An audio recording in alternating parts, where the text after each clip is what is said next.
Alrighty. Just been moving a lot of crap off the front lawn and a lot of corrugated iron I've had around the place. You know, roof sheets.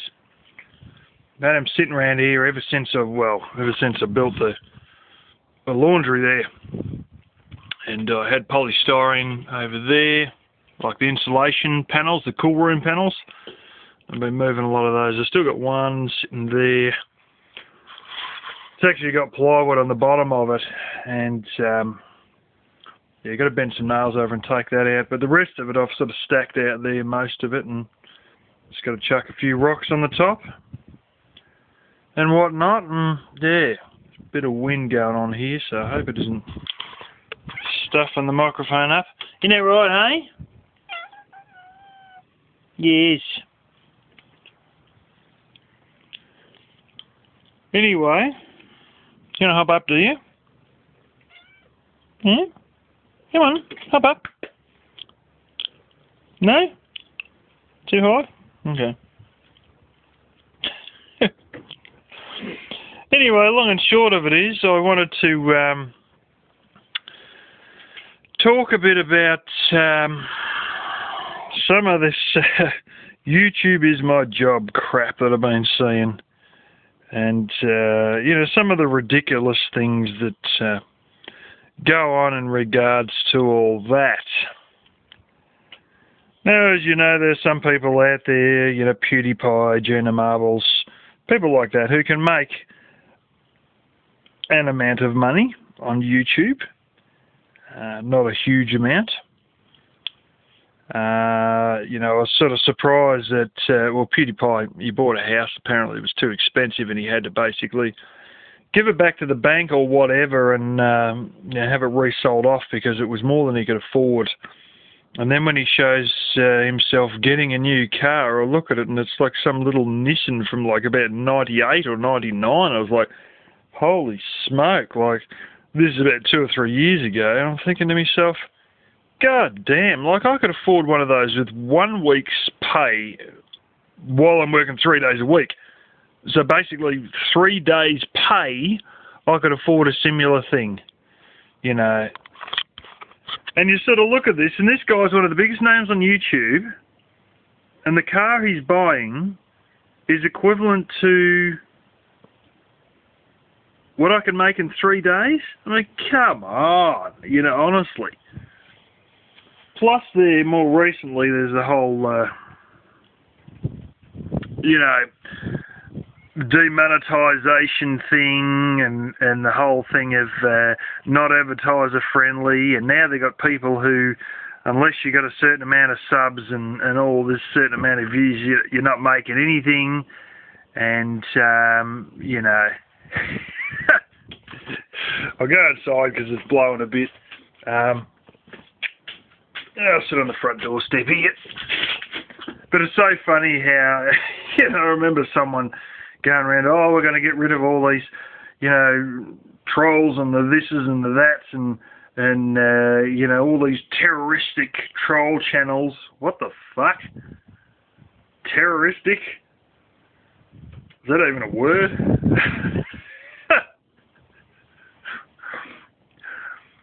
And the long and short of it is, these changes come, and what happened? Oh, thank God. Between the Trump administration getting the squeeze on food stamps and welfare, and YouTube cutting out these YouTube is my job YouTubers who make shit content and don't have a huge amount of subs and basically have no skills or no talents and aren't entertaining. I wouldn't say they have no skills and no talents, but in regard to making videos, they just ain't cutting it, you know. And now some of them are all trying to get people to donate on Patreon and all this sort of crap. And in a way, I'm glad to see these people getting the squeeze because it's reality that's coming to wake them up, you know. And when you look at their mentality, there's two things that come to mind with all this. Supply and demand, and what's the other one? There's sort of like this whole equality debacle, you know, and a lot of them don't want to see the hard truth, so they fight against it, you know, and there's, you know, the whole thing of if you've got something good, supply and demand will prove that it's good, you know. It's one of these things, you know, it's like they're all sitting there trying to compare themselves with TV. They are nothing like TV. They're not even anywhere near the good YouTubers, let alone TV, you know. But they all come out and, you know, well, I deserve it and this and that and blah, blah, blah. Well, no, they don't deserve it. And the supply and demand mechanism that's in place in many countries around the world, you know, is answering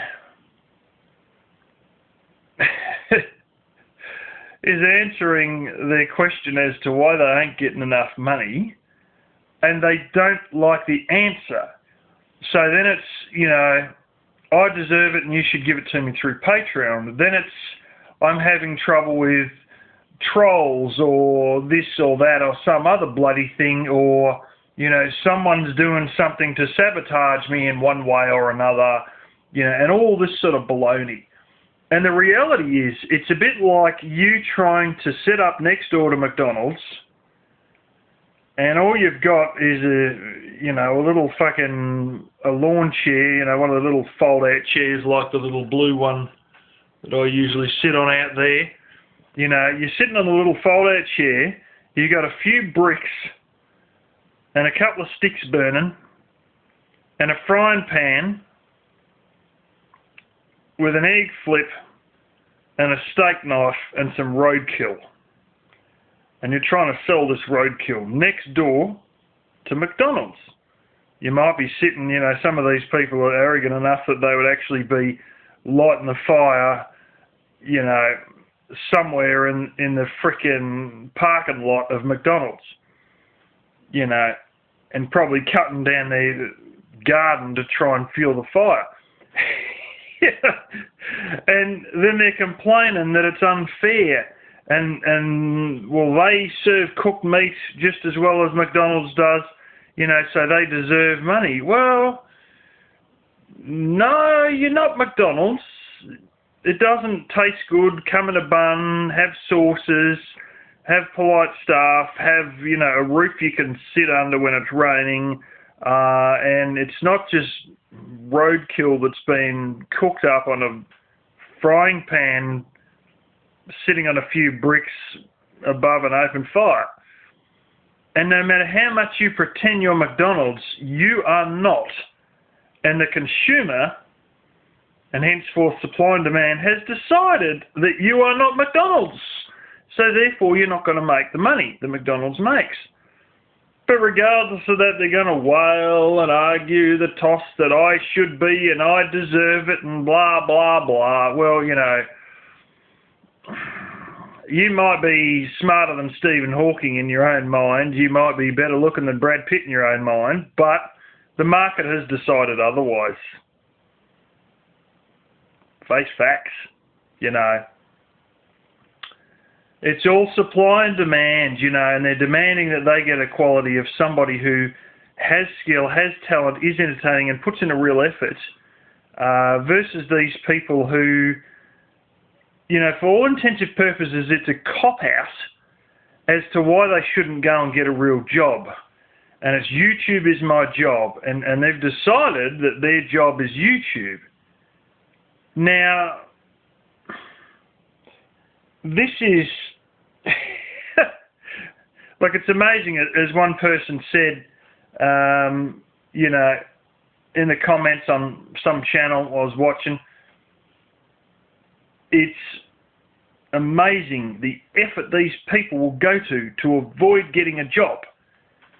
And they piss and they moan and they wail and they carry on, you know, and some of them spend 7 hours a day on a hangout.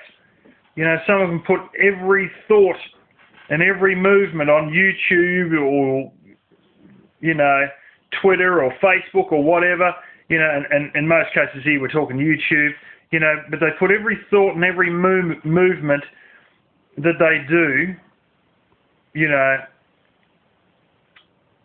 out there. And I've seen one person spend 7 hours a day on hangouts, ranting away into the camera as I am now, but they're just talking pure bullshit and usually just repeating themselves 15 to 20 times, you know, and in that 7 hours a day, they would be lucky if they get any more than $2 worth of donations. They might get $15 worth of donations. It has been said that if they have $20 in their pocket, they feel they're invincible. Now, you work it out. If you've made $15 worth of donations over 7 hours, that's $2 an hour. You would have been better working in China in a sweatshop because you would have been paid more. That's not a joke. All this to avoid getting a real job. And you just think, now, it would have been easier because you would have made that same money in 1 hour, not 7, in a real job. And you wouldn't have had to justify shit. You would have just had to just slog on with the work that you're doing and you're fine. But, oh, no, heaven forbid they're going to have anyone telling them what to do. Heaven forbid they're going to have a real job. Heaven forbid they're going to have to, you know, actually lift a bloody finger, you know. And this is the thing.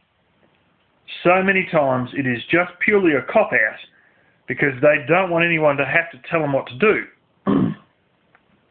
But then, in doing that, they've avoided having a boss, but they've made no money. So then they're sitting there wailing and bitching and making up fake excuses about sore teeth and who knows what else and this and that and all this other stuff, you know, all on the excuse that, well, you know, I need money, you know. So they go out there, they think they're going to make great big heap of money on YouTube. They don't, because their content is shit. Then when they don't, they create a big circus and a big carry-on as to why they should, because they're just as good as everyone else. But the fact is they're not, because supply and demand has pointed that out, but they don't want to face reality, you know, and they don't want to acknowledge that the content is shit or non-existent, you know. It's sort of so funny, like I see around here, there's businesses that, I'll give you at least 3 different examples, businesses that I've come across, and they got their head up their arse as well. You know, the customer is the last thing that sort of matters, and I could probably think about 4 different cases, but I'll give you a few anyway. The place I used to get my chainsaw chain sharpened at, you know, and first few were all right, and then one day they come back with one, and holy smoke, they dug out somewhere between 1/8 and 1/4 of an inch in this one grind, you know, in this one sharpen. Instead of just tapping the edge of each one to give it a quick, you know, to just sharpen the edge again, every single one, and they just buggered this thing. And this chain had probably only been, you know, had 2 sharpened since it was new. And they'd made such a mess on the 3rd sharpen that it probably only had 1 or 2 sharpened. There's probably only 1 sharpen left in it. And they just destroyed it. And they'd ripped out, you know, 4 or 5 mil, just, you know, well, at least 4 mil in each grind. And there was these huge burrs hanging off. And they just handed it back to me like this. You know, mum and pop business. Oh, you know, how's business? Oh, you know, we're just struggling along. You know, but this is the thing. I never went there again. You know, they made an absolute fucking balls up of this chain. You know, a fucking monkey could have done a better job.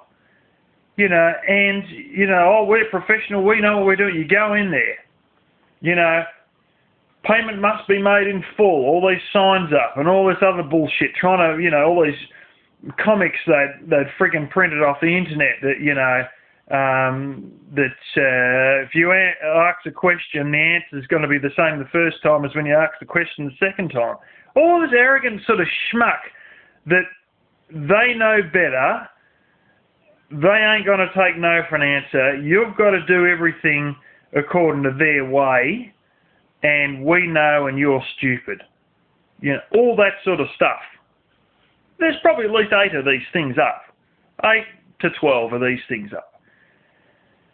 You know, they wonder why business is tough, and this is why, because they do a fucking shit job of something that, quite honestly, I could have done myself, you know, and if I could do it myself and you do a job that's worse than a monkey, guess what? Supply and demand. Oh, business is tough. Well, it's tough because you do a shit job. Simple as that. Yeah. Another business, and there's a lot of businesses that suffered from the same one. Going to a local hardware store, she looks at you like she owns a town. Trouble is everybody works in different towns and cities, and there's plenty of other hardware stores, and you sort of come in and she's looking at you like, you know, they're the only option you've got, so you've got to buy theirs or you've got nothing. No, love, that's not the case. And you look at the prices.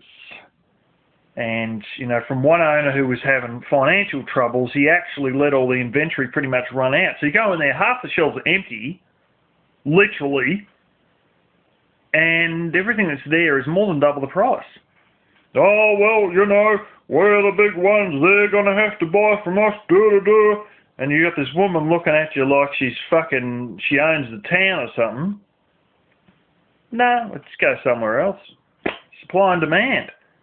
Look at the fucking prices. You can't justify these prices unless I desperately need it. You know, oh, you've only got us. You can see she's stinking it. No, I don't only have you. I've got several other hardware stores I can go to without a problem. You know, someone started a takeaway with the same idea. Oh, they can do this and they can... Well, it's just people didn't eat from the takeaway, did they? What happened? They poured most of their life savings into it. It was fucking gone under in 6 months. Or maybe 9 months or something like that. But, you know, a lot of stupid shit that happens. There's another one that my father's involved in this thing. Little organisation, you know, and it raised a little bit of money for charity and stuff like this. And they sell at this market, they sell... you know, just the old barbecued sausage and a bit of bread, and that's a common thing you see at all these markets. And there's someone there who has owned they've got a butcher's. Now, they don't have a shop. It runs out of their farm. So you've got to actually drive right up to their house, like in more than a quarter mile. I'm not joking. Go off the road, drive a quarter mile up the driveway to get to this shop. Well, apparently the stuff's as dear as hell. They've now gone and bought themselves a couple of shipping containers and they're going to set it up closer to the road. Still dear as hell. Still on a road that's nowhere near the rest of the shops, you know. And this lot sells meat at these same markets, and they're arguing with these guys because, oh, you know, the meat isn't, the market's supposed to, it's like a farmer's market, it's supposed to have a lot of local produce that's only grown locally.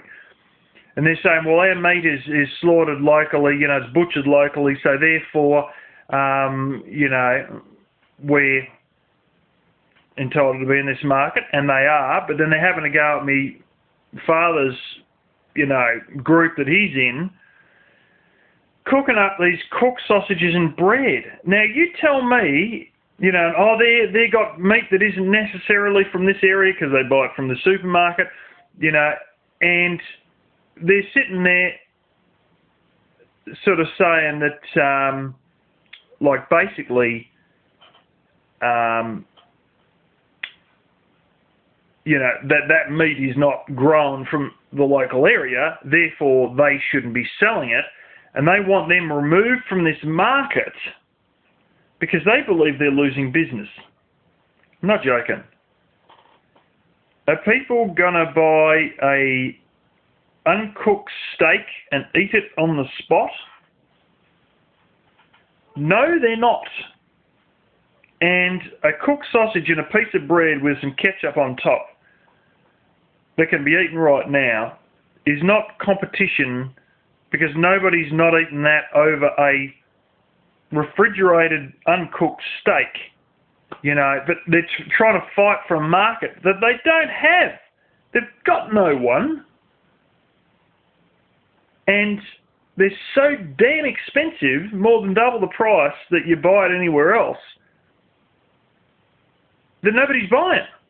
But they're all trying to fight off all the cookie monsters, and all these people are, this one's stealing their market, that one's stealing, that one's blooming, you know, all these other excuses, how everybody else is the cause of them not selling any meat. But it's nothing to do with that. Not at all. It's just that they're too high priced, and it's nothing special, and yet, you know, oh, they're going around looking for all the people who have stuffed us up. You know, it's all bullshit. You know, no one buys their shit because of the price, but they can't see that, you know. And it's stupidity on a huge scale, you know. And, yeah, it's unbelievable. I can think of a couple more businesses, but you get the general idea of what I'm saying. You know, supply and demand and common sense makes up all this stuff, and they're all looking for the cookie monsters and the trolls under the bed or under the bridge or whatever, you know, as to why it's all stuffed up. You know, and the problems are staring them in the face, but they don't want to see the problems. And son of a bitch. Bloody mouse just stole a freaking cat biscuit out of the cat bowl. God blimey. That mouse will be paying for it later. And, you know, this is just one of these things that so many times it's just a cop-out as to, you know, my job is YouTube. It's just a cop-out to not work a real job, you know. And, you know, and on about this equality thing, there's a lot of other things where supply and demand have slapped real people in the real world in the face. Now, one of them in this country is the women's tennis. They've even made a movie about this tennis player, I think she's in America, who, you know, stood up and demanded that they should have equal pay as the men do. Yeah, well, they've done the same thing here. You know, this movie was about it being done in the 70s or something. Of course, the same thing exists here. You know, here we haven't paid them as much for a lot longer, and now they've come up, you know, within the last few years. We should be paid the same amount as men. It's just right, blah, blah, blah. Equality, this, that, the other. Well, men's tennis is fairly interesting. Quite a lot of people watch it. But when it changes over to the women's segment, in the same tournament, like in the same tournament thingy at the same place during the same time, the same event, when it changes over to women's tennis, 19 out of 20 people turn their TV off. Their viewership is 5% of what the male viewership is, what the men's tennis viewership is. Yet they're demanding they want the same amount of money. Oh, it's only fair, you know, we're professional players and they're professional players. How come they're getting so much more? Whinge, moan, groan, carry on. Take it to court, protest about it, whatever, blah, blah, get on TV and waffle about it, you know, go to feminists about it, oh, we should do something, this is equality, rah, rah, rah.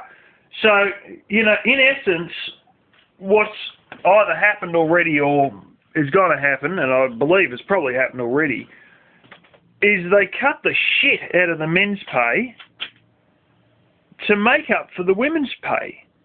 Completely regardless that supply and demand has said that 19 in 20 tennis viewers don't give a shit about the women's. 20 people are watching. When the women's comes on, 19 of them turn off.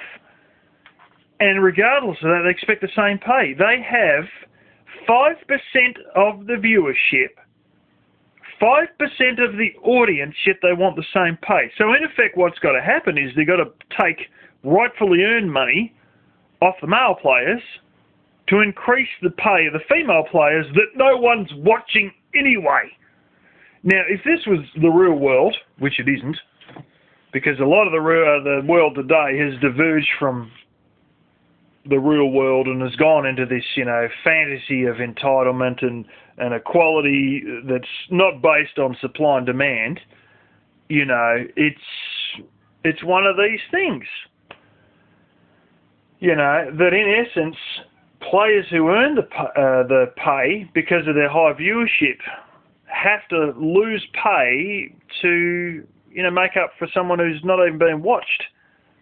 And if it was in the real world of capitalism, they would just completely cancel women's tennis because they're just not making the numbers. They're just not making the money that there would be.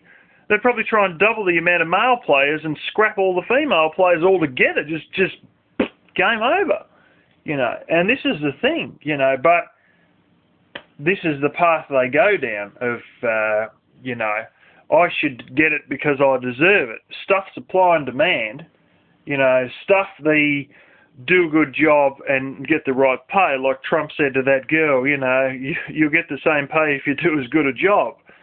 At the No Labels event that time, It's one of these things, you've got to do as good a job to expect the bloomin' pay. There's another transmission place I went to and it was one of the worst I've seen for that sort of shit. And they just talk about bullshit. I had this guy that looked like he'd swallowed 4 transmissions telling me that my car was only an old banger, after the guys who signed the roadworthy certificate told me that they had never seen a car of that age in such good condition, that they were actually jaw-dropped when they saw how good a condition the vehicle was in when they went to inspect it to give me a roadworthy certificate so that I could then get number plates on. And this guy that was paid to do a job, I said, and this is usually the one that should bring your own hinge. Here he is, transmission mechanic. I said, spend whatever you need to spend. Now, you never say that to a mechanic, but I said that to him, and it come back with one of the same problems that it went in there with. And then he had all the excuses in the world. Oh, well, you said you wanted a bang-up job. I said, no, I said do everything that needs to be done no matter how much it costs. Which usually, if you say that, you end up paying just bucket loads for shit you didn't need. And then he complained that it would have taken him too long to get into that part and all these other things. And then he said that my car was only an old banger anyway. Fucking hell. I didn't say anything about your guts, man, that was sitting out about fucking 5 foot in front of you. But, this is the thing. You have experiences like that. And, you tell everyone, don't bother with him. And my parents used to go there, and next thing they've told everyone they know, don't deal with this guy. And ultimately, the guy ended up having a heart attack 5 years later, and that was the end of the business anyway. But I'd never seen so many signs up there with all the arrogance in the world on, trying to rev you up for a big cost, And I found out later when I got another transmission mechanic that there was a lot of things he was replacing previously that didn't need to be replaced. But when I took it in to get it checked out, the one part that did need to be replaced that was buggered, he couldn't be fucked to pull out all the other parts to get to that part. But he had no troubles replacing parts that were easy to get to that didn't need replacing, it turns out. I found out all this when I, went to another transmission mechanic, and I used to go in there every time. This other guy, you're going for a service, it's going to be $120. It come out to be $860, Oh, the bands are a little bit worn. We had to replace the bands. I got a service done on that same transmission a few years later. Bang, change the oil, change the filter, new bloomin' sump gasket, put the sump back on, something like that. It was $120 tops, and it was exactly what he told me it was going to be, and that's what it was. And I said to him, weren't the bands buggered? And he said, nah, there's nothing wrong with them. And I said, every time I go into that other joint, I'd be replacing bands and this and that, and, and he said, nah, the bands don't need replacing for 10 years at a time. I was having to replace every 2 years. Unknowingly, I didn't even need to do it. And yet when there is an actual issue, he doesn't fix the bloody issue. You think, holy smoke, you know. This is the thing. You provide, you have customers, and you don't have any issues. You put in an effort, and that's the second point I was going to make. It's reward and effort. It really is a, you know, effort and reward sort of a situation, you know, and that's just what all these idiots don't want to know, you know. They just want to avoid working a real job in the real world, and that's what it comes down to. But the lengths they go to, the bitching, the moaning, the 7 hours a day on Hangouts, the carry on, you just sit there thinking, holy smoke, it would have been easier if you had been a fucking Walmart greeter. It would have been easier if you're collecting supermarket trolleys, for God's sake, because you would have made more in the same amount of time. But no, they ain't gonna do it. But thank God that it looks like they're slowly being forced into the real world, and you know, that's sort of what's happening. I've seen the same thing happen with scrap metal. Everyone thinking they're going to make a bonzer out of scrap metal, and then realising that no, it's not a life to no boss. And there's another thing you got to realise too, that I realised when I had my first business. Well, technically it might have been my second business, because I sort of had one when I was like 12, 13 years old. But the business I had back in 2010, 2011, you know, I realised that you never get rid of your boss. The customer becomes your new boss, and you never really ever get rid of a boss. There are ways and means if you are good with the stock market and things like this, you know, and whatnot, but it's very often the case that, you know, you just swap your boss for a customer, and the customer becomes your boss. And when no one's buying, then you're buggered.